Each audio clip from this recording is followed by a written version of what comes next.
Hey, what's going on? It is yours truly, Timothy J. Jones. Thank you for stopping by the State of the NFL podcast. I ask that you hit that like button and subscribe to the channel.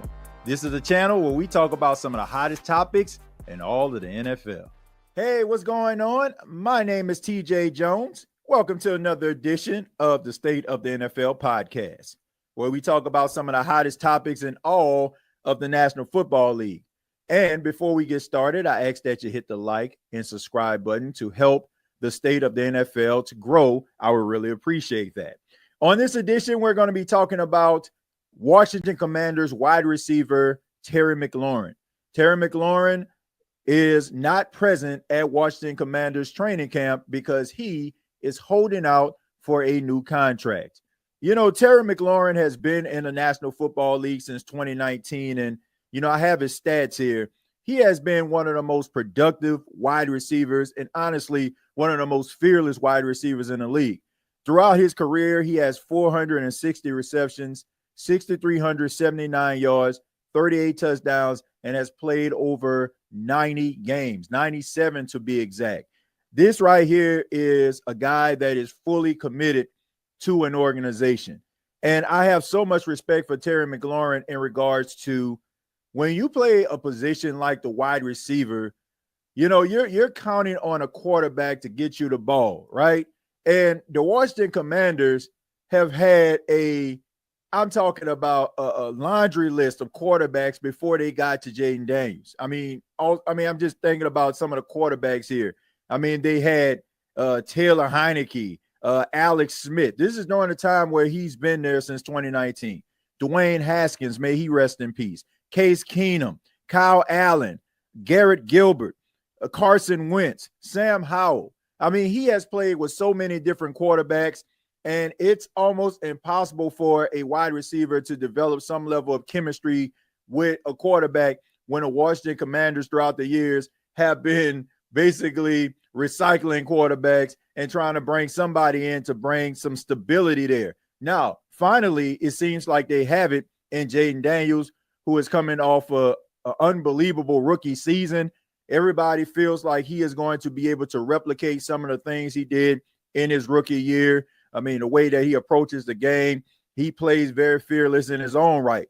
But Terry McLaurin, to me, has went through a lot of BS in Washington.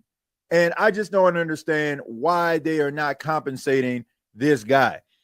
He does everything that you ask him to do. You don't really hear Terry McLaurin complaining about any of the situations. He just goes out there, does the best that he can. But now he just feels like enough is enough. I've been here through the hard times. I've been a model citizen. I've been the leader inside of that locker room that you needed me to be. And now we're finding prosperity and you're forgetting about me. Look at Terry McLaurin's contract. He's not one of the top paid wide receivers in the league, but when you look at his production, it's up there. He had 13 receiving touchdowns last season. He had 82 receptions, over 1,000 yards. And you look at his career, there's only 1 year he didn't go over 1,000 yards, and that was his rookie season. Every single year he has went over 1,000 yards, and he has played in every single game that he has been involved in since 2021. He played in 17 games in 2021, 2022, 2023, and 2024. So that checks all the boxes. Being available, right? You want the guy to be out there, and he has been out there and available for you every single time. But once again, you look at his contract, he's looking for maybe a $30 million deal.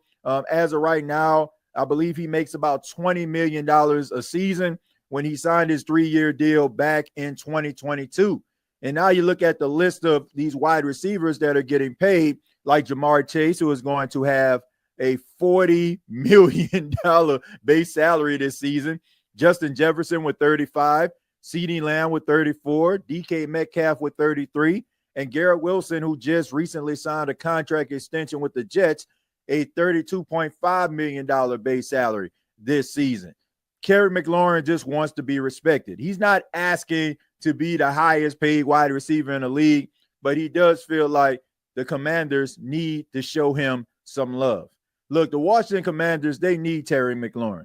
Jayden Daniels developed a rapport, a relationship with Terry McLaurin in those clutch situations. You always seen Jayden Daniels looking for Terry McLaurin down the field. Once again, this guy is fearless. I think he leads the NFL in contested catches or catches going across the middle, which a lot of people feel like are those suicide mission routes. He is not a guy that shies away from the contact. He makes the plays and he moves the chains. And it is time for the Washington Commanders to give this man his just due. Now, looking at this roster, you brought in Deebo Samuel at the wide receiver position. You got Jalen Lane. You got KJ Osborne. You got Luke McCaffrey. You got Michael Gallup, Noah Brown, who I felt like really made some noise, especially in the postseason. He made some clutch plays. And you also have Zach Ertz, who is a timeless tight end on the team. Not too shabby, but to bring in a guy, that is as talented as Deebo Samuels, he needs somebody to complement him. Deebo Samuel, to me, he does a lot of amazing things, but I don't think at this stage of his career, he is that number one guy. You have a number one guy in Terry McLaurin. Terry McLaurin will give you everything that you need, and you want to be able to build on this momentum. You don't need this type of publicity or negative publicity going into a season where a lot of people feel like this could be the year that the Washington Commanders be able to get over the hump. You got all the way to the NFC Championship game. You were in uncharted territory. You were in a situation that a lot of people felt you had no business being in. You shocked the world going into Detroit and knocking off the number one seed Detroit Lions on your way to take on your NFC East foe, the Philadelphia Eagles, but you didn't get it done, but you were knocking on the door of a Super Bowl. That doesn't happen if you don't have the productivity of a Terry McLaurin. So I just hope that the Washington Commanders don't get too big for their britches, looking around saying, okay, we got Jayden Daniels, we got our quarterback, and forget about the guy that has been in the foxhole, has been in the trenches, waving that flag for Washington football throughout all of the years where it was pretty much unwatchable. So hopefully they can get this situation solved. They can get Terry McLaurin back into camp. I like the way that he even expressed the way that he wanted a new deal. It wasn't a bunch of, stuff that you see on social media or anything like this. He just basically told the media that he just wants to be respected and he wants the Commanders to show the same type of love for him that he has shown this team since he was drafted in the third round in 2019 out of Ohio State. But I would love to hear from you. What do you think about Terry McLaurin? Do you think that the Commanders need to pay him? Do you think they need to possibly trade him if you're not going to give him the love that he feels he deserves? Comment down below, like and share this video.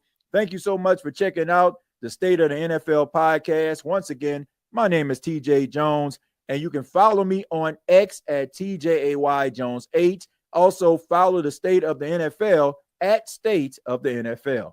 Till next time, I'll see you down the road.